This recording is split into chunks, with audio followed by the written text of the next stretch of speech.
I want to start with a date, June 17th, 2026. On that date, the United States and Iran signed the Islamabad Memorandum of Understanding at the Palace of Versailles. Every television network on Earth covered it. Every geopolitical commentator had a take. It was, by any measure, the most watched diplomatic moment of the year. On that same date, June 17th, 2026, China's State Council Information Office held a press conference in Beijing. Foreign Minister Wang Yi stood before journalists and released a 36-page white paper. Its title, More Just and Equitable Global Governance, China's Principles, Proposals, and Actions. Wang Yi announced that the GGI, China's Global Governance Initiative, had already received support from nearly 160 countries and international organizations. He announced that over 60 countries had formally joined the Group of Friends of Global Governance.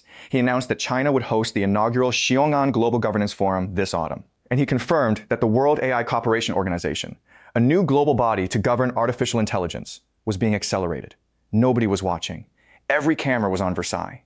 And China was quietly announcing the architecture of the next world order. This is the most important geopolitical story of 2026 that nobody is covering. And I want to show you exactly what has been built, institution by institution, brick by brick, while America was focused on the Iran war. I am a researcher, not a government official. I am not affiliated with any think tank, any intelligence agency, or any government. I read primary documents. Every institution I am about to describe is real. Every date is verified. I am drawing on the Chinese Foreign Ministry's official press conferences, published in English on fmprc.gov.cn, on Carnegie Endowment Research on China's AI governance pivot, published May 2026, on Brookings Institution analysis of IOMed, on the Observer Research Foundation's intelligence report on China's governance initiatives, published April 2026, on Disruption, Banking's financial forensics on China's SIPS payment system, on the South China Morning Post's reporting on yuan internationalization, on the official World Data Organization launch announcement from Beijing, March 30th, 2026. These are not Chinese propaganda outlets. These are Western academic and financial institutions documenting, sometimes with alarm, what China has been building. Let me walk you through it. The Institutional Substitution, defined. In game theory and grand strategy, there's a concept called the outside benefactor position. It describes the player who stays out of a conflict, allows the primary players to exhaust each other, and uses the window of distraction to build structural advantages in domains the fighting players are too tired or too focused to contest. But the outside benefactor position has a more powerful variant. I call it the institutional substitution play. The institutional substitution play is not merely profiting from a war. It is using the distraction of a war to build the institutional architecture of the next world order. The organizations, the standard-setting bodies, the legal frameworks, the payment infrastructure, while the dominant power is consuming its resources, its credibility, and its attention on the battlefield. The genius of this strategy is its asymmetry. Military conflict is extraordinarily expensive and deeply visible. Institution building is cheap, slow, and nearly invisible. It does not trigger news cycles. It does not generate responses. It operates below the threshold of geopolitical attention. And when the war ends, when the dominant power looks up from the battlefield, it discovers that the rules of the next era have already been written by someone else. This is what China executed between February and June 2026. Let me show you the evidence. And let me start where this story actually begins. Not in Tehran, not in Washington, but in Bretton Woods, New Hampshire, in July 1944. ACTON, THEBRETTON Woods template, the original institutional substitution play, July 1st, 1944. World War II is entering its 5th year. Germany has not yet surrendered. Japan has not yet surrendered. The Pacific Theater is grinding toward its conclusion. Hundreds of thousands of people are dying every month. And in a resort hotel in New Hampshire, delegates from 44 nations are sitting down to design the financial architecture of the post-war world. The United States is at that table. But notice the position it is operating from. America's domestic territory has not been bombed. America's industrial base has not been destroyed. America's military has been bloodied, but it is intact and growing. Meanwhile, the other major powers at the table, Britain, France, the Soviet Union, are all managing catastrophic destruction of their own infrastructure, economies, and populations. In that asymmetric position, the United States did not just fight the war. It designed what came after the war. In 3 weeks of negotiations at Bretton Woods, American and British delegates, led by Harry Dexter White for the US and John Maynard Keynes for Britain, created 2 new international institutions, the International Monetary Fund and the International Bank for Reconstruction and Development, which we know today as the World Bank. These institutions embedded American power into the structural DNA of the post-war world. The IMF created a global monetary system pegged to the US dollar.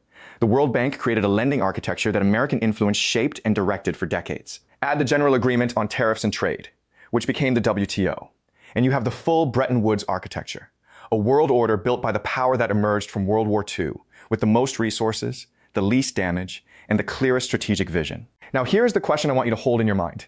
In 2026, which power is in the Bretton Woods position? Which power entered the Iran crisis with its domestic territory intact, its industrial base undamaged, its military not deployed, and its strategic attention free to focus on the next era rather than the current conflict? The answer is not America. America spent over $50 billion on Operation Epic Fury. It expended 60% of its Patriot missile stockpile. It deployed carrier strike groups. It is managing the diplomatic aftermath of a war that did not deliver the decisive outcome it sought. The answer is China. And China, like the United States in 1944, has been using its position as the undamaged outside power to build institutions. Not weapons. Institutions. ACTTWO, Institution Ani. IOMed China's alternative to the World Court, May 30th, 2025. 9 months before the Iran war begins. In Hong Kong, Chinese Foreign Minister Wang Yi presides over a signing ceremony. Delegates from 85 countries and 20 international organizations attend. 33 countries sign as founding members: Indonesia, Pakistan, Belarus, Cuba, Cambodia, Algeria, Serbia, and 26 others. The institution they are creating is the International Organization for Mediation, IOMed, and its stated ambition is extraordinary: to be a global alternative to the International Court of Justice, the World Court, for resolving international disputes. Read that again. China has created a rival to the International Court of Justice. The ICJ is headquartered in The Hague. It was established by the UN Charter. It is one of the 6 principal organs of the United Nations. It has existed since 1946, and for 80 years it has been the principal judicial organ for resolving legal disputes between states under international law. IOMed is headquartered in Hong Kong, in the restored former Wan Chai Police Station, which opened in late 2025. Its Secretary General is Teresa Cheng, Hong Kong's former Secretary for Justice. The IOMed Governing Council is co-chaired by China's Vice Minister of Foreign Affairs, Hua Chunying, and Kenya's Ambassador to China. Now, there is a critical distinction between IOMed and the ICJ that I want to be precise about, because this distinction is exactly why IOMed is strategic. The ICJ issues binding rulings. Countries can be compelled to comply. The ICJ can, in theory, rule against China, as it has in territorial disputes involving Philippine fishing rights in the South China Sea, which China simply refused to recognize. IOMed does not issue binding rulings. It is a mediation body. All outcomes require the consent of both parties. It cannot force compliance. The Brookings Institution, which is not a Chinese mouthpiece, published a detailed analysis of IOMed in June 2025. Brookings noted that IOMed is the first intergovernmental organization dedicated exclusively to mediation, and that it is, in Brookings' own words, a multilateral institution likened to the International Court of Justice and International Court of Arbitration. Why does a non-binding mediation body matter strategically? Because most countries, especially developing countries, do not want binding rulings imposed on them by courts they have little representation in. They want affordable, flexible, sovereign dispute resolution. IOMed offers exactly that. And by placing it in Hong Kong, under Chinese leadership, China becomes the convener of international dispute resolution for a large portion of the world's countries. Kenya's ambassador to IOMed put it plainly at the inauguration. For too long, dispute resolution has been perceived as costly, hopeless, and inaccessible. IOMed, he said, is a long-awaited platform for the Global South. The Observer Research Foundation's April 2026 intelligence briefing, a respected Indian geopolitical think tank, not a Chinese institution, described IOMed as the newest layer in a broader project to reshape the international order in ways that favor Chinese power, norms, and interests. By June 2026, IOMed has 37 signatory states and is operational. It was built while America was preparing for an Iran war. It opened while America was fighting it. ACTHRE NS2TOD TWO. THE World Data Organization 200 members, 40 countries. Nobody reported it. March 30th, 2026. 1 month into the Iran war. Hormuz is closed. Oil prices have spiked. American aircraft carriers are in the Persian Gulf. In Beijing, China inaugurates the World Data Organization, the WDO. Its inaugural general meeting adopts a charter, elects leadership, and formally begins operations. Its membership at launch, over 200 institutions from more than 40 countries. The WDO's official mandate, according to China Daily, to become the premier international, non-governmental, non-profit platform dedicated to advancing data development and governance, to bridge the digital divide, to maximize the value of data, to become. And I am quoting their target. A trust anchor for cross-border data flows by 2030. Now, I want to be precise about what the WTO is and what it is not, because this precision matters. China Daily's own reporting explicitly acknowledges, unlike treaty-based institutions such as the WTO will not set binding rules. Instead, it will focus on policy coordination, standards recommendations, technical collaboration, and capacity building. The WTO is, therefore, not a regulatory body. It is a standards body. And in the technology domain, standards bodies are often more powerful than regulatory bodies. Here is why. If you set the standards for how data is defined, classified, and exchanged, across borders, between companies, between governments, you set the rules of the digital economy. You determine which data protocols countries adopt. You determine which technical architectures become dominant. You determine which countries' companies are interoperable with the global system and which are not. China's output of core digital industries was already projected to reach 10.5% of GDP by 2025, the year before the WTO launched. China processes more data than any other country in the world. Its technology companies, Huawei, Alibaba Cloud, Tencent, operate in over 100 countries. The WTO positions China as the convener of the global conversation about data governance at the precise moment when data governance is becoming the central economic and security question of the 21st century. And notice the timing again. The WTO was not founded at a summit while the whole world was watching. It was inaugurated on March 30th, 2026, while the Iran war was entering its second month, and every geopolitical commentator on Earth was analyzing strikes on nuclear facilities. 200 institutional members, 40 countries, 0 major Western news coverage, ACT4, Institution 3 free.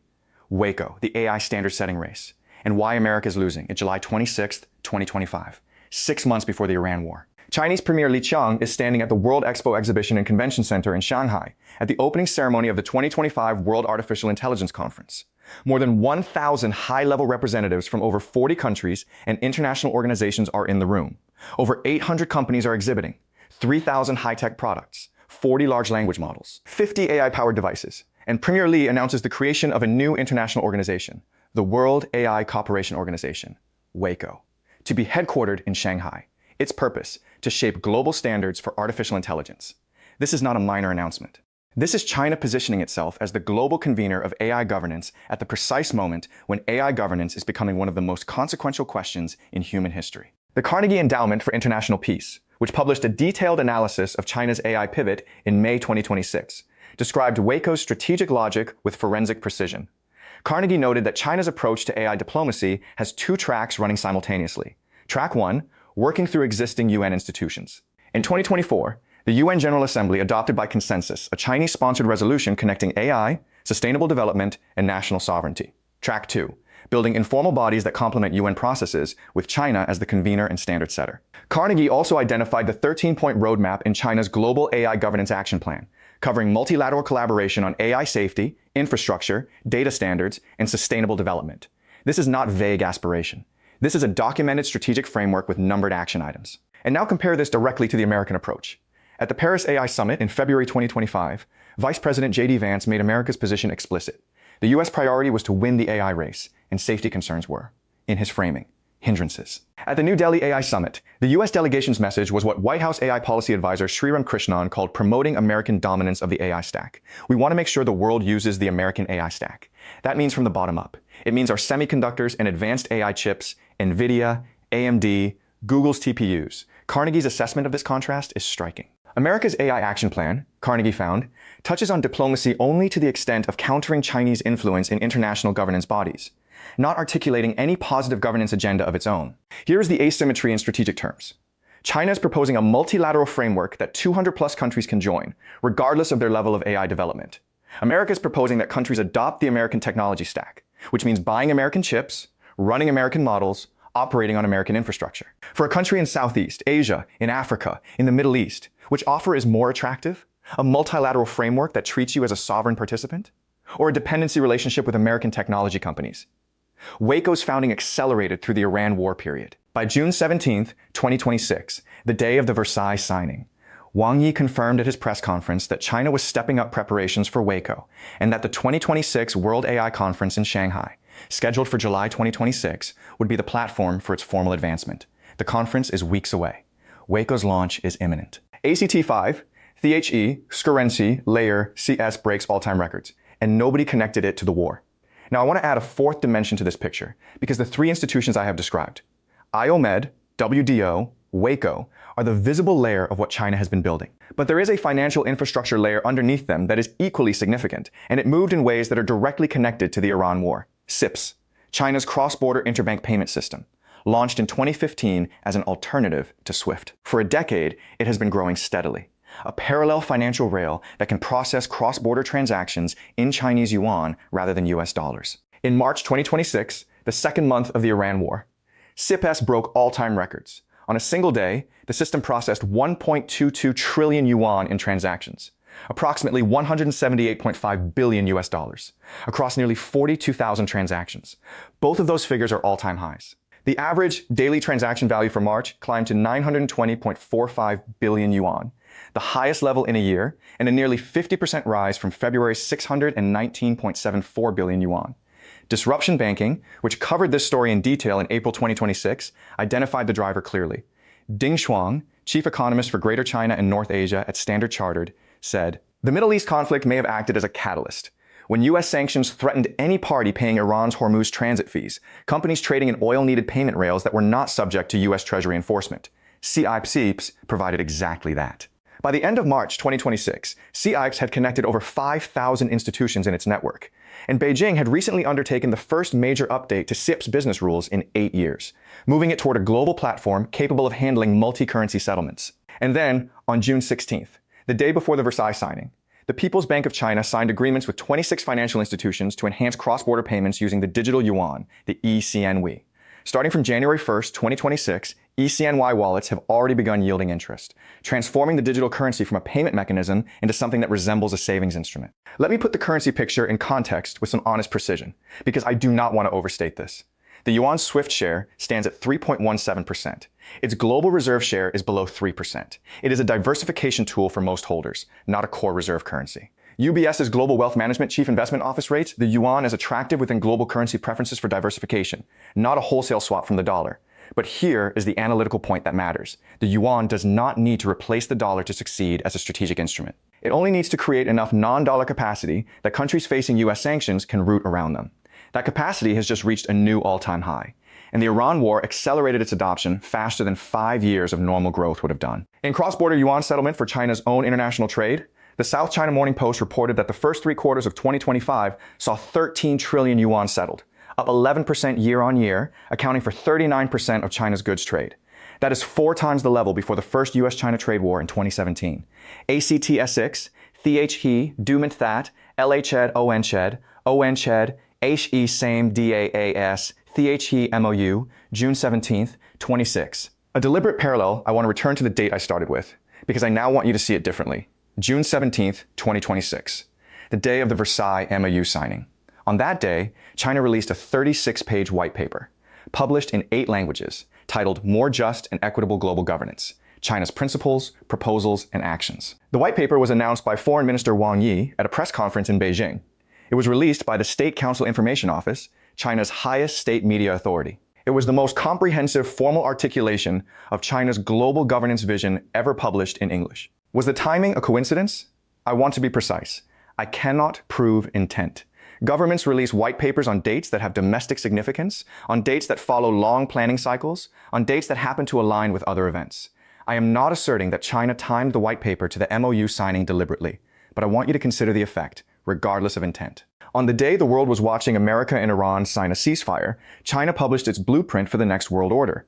The South China Morning Post described the document as making China's case for new rules for the world's new frontiers. Wang Yi at the press conference warned that the post-WWIE international system faces overlapping pressures and called the current moment a critical crossroads in global governance. And Wang Yi made one more announcement at that press conference that I want you to note, because it is coming very soon. China will host the inaugural Xiong'an Global Governance Forum this autumn. Xiong'an is the new city China has been building from scratch in Hebei province, its planned smart city showcase. The Xiong'an Global Governance Forum will bring together governments, international organizations, and civil society from across the world to discuss the future of global governance, under Chinese convening, on Chinese territory, in a Chinese showcase city. This is the Bretton Woods template. In July 1944, the United States did not invite the world to a conversation. It called a conference in New Hampshire and wrote the rules. China is calling a conference in Xiong'an and intending to write the next set of rules. The difference is that in 1944, the other major powers knew what was happening and had a seat at the table. even if American power dominated the outcome. In 2026, the other major powers were mostly watching Iran on television, while China built the institutional agenda for the autumn. 3 falsifiable predictions. Check, back, N, 6, Mon HS prediction 1. GGI reaches 80-plus countries in the Group of Friends by end of 2026. On December 9th, 2025, the Group of Friends of Global Governance launched with 43 countries. By June 17th, 2026, according to China's own Foreign Ministry press conference, over 60 countries had joined. I predict that by December 31st, 2026, the Group of Friends exceeds 80 countries. The growth rate from 43 to 60 in 6 months suggests this trajectory is achievable. Watch specifically for new joiners from the Middle East. Saudi Arabia, UAE, and Egypt are not yet members, and from Southeast Asia, where ASEAN countries are navigating between American and Chinese influence. If any G20 democracy from Europe joins the Group of Friends in 2026, that is the signal that the GGI has broken through the Western diplomatic firewall. Prediction 2. WAICO formally launches at the July 2026 Shanghai AI Conference. The World Artificial Intelligence Conference 2026 is scheduled for July in Shanghai. China's foreign ministry confirmed on June 17th that preparations for WAICO are being accelerated and that the Shanghai conference is the platform. I predict that WAICO formally launches at that conference with founding membership from at least 30 countries, including at least 3 Middle Eastern nations. Watch for the announcement on July 26th, the anniversary of WAICO's original proposal at the 2025 World AI Conference. If the founding membership exceeds 50 countries, China will have demonstrated that the institutional substitution play has succeeded in the AI governance domain. Prediction 3. CIPS volume exceeds $200 billion in daily transactions at least once before October 2026. CIPS hit $178.5 billion in a single day in March 2026, driven by the Iran conflict's effect on oil settlement demand. The Iran war has now formally entered a ceasefire, but the Hormuz administrative question remains unresolved. Iranian oil exports continue to require non-SWIFT settlement rails, and CIPS has now built the institutional connections to sustain high volume. I predict that CIPS sets a new all-time daily record above $200 billion before October 2026. This is falsifiable and measurable. Disruption Banking publishes CIPS data regularly. If this prediction holds, it will confirm that the Iran conflict permanently accelerated yuan settlement adoption in ways that will not reverse when the conflict ends. These are specific. These are falsifiable. I will come back and check them. There is a deeper question underneath all of this that I want to leave you with. China's Global Governance Initiative explicitly states, and this is direct from the white paper and from Wang Yi's press conference, that China does not want to rebuild or replace the existing international system. It wants changes that are more compatible and aligned with realities today. It wants to reform from within. There are 2 ways to interpret this claim. The first interpretation, which Western critics favor, is that this is diplomatic camouflage, that China's real goal is to displace American power from the center of global institutions and replace it with Chinese power, while using the language of multilateralism and global South solidarity to build the coalitions needed to do so. The second interpretation, which China's defenders emphasize, is that China genuinely sees the post-WWII order as having a structural deficit. The global South, which represents most of the world's population, is systematically underrepresented in the institutions that govern the global economy, global security, global data, and global technology. And China, as the largest developing country and the largest global South economy, is simply providing the institutional alternatives that the existing order has failed to supply. Both interpretations contain real evidence. And the honest analytical answer is that both things can be true simultaneously. China can be sincere about the governance deficit and also be advancing its own national interests in filling it. These are not mutually exclusive. But here is the question I want to leave you with. And I think it is the right question, regardless of which interpretation you favor. The United States built the Bretton Woods Order in 1944, and that order served American interests for 80 years. It also, by most measures, produced a global economy that delivered unprecedented growth and stability to many of the countries that participated in it. The institutions were self-interested and broadly beneficial at the same time. If China builds the next institutional order in 2025 and 2026, IOMed, WDO, WAICO, the GGI, CIPS, will those institutions be self-interested and broadly beneficial at the same time? Or is there something fundamentally different about how Chinese power operates in international institutions that makes the comparison to 1944 America misleading? That is the question that will define the next 30 years of geopolitics. And I do not think anyone has a confident answer yet. Come back in 6 months. Let us check the predictions together. And let us try to find out. The next video in this series covers the New START Treaty expiry, and why the fact that there are now 0 legally binding limits on US or Russian nuclear arsenals is the most dangerous thing nobody talked about in 2026. Click here to watch that now.